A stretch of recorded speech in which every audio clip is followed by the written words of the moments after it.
पाकिस्तान की कौमी सब्जी का नाम क्या है? जवाब है भिंडी तोरी, जो पाकिस्तान की कौमी सब्जी है। सबसे पहले अखबार का आगाज़ किस मुल्क से हुआ था? जवाब है चीन के मुल्क से। एक रात की नींद में इंसान तकरीबन कितनी बार सांस लेता है?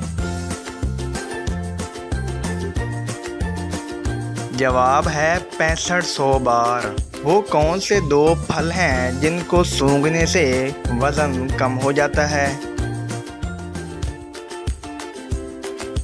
जवाब है ग्रीन एप्पल एंड परपिमेंट।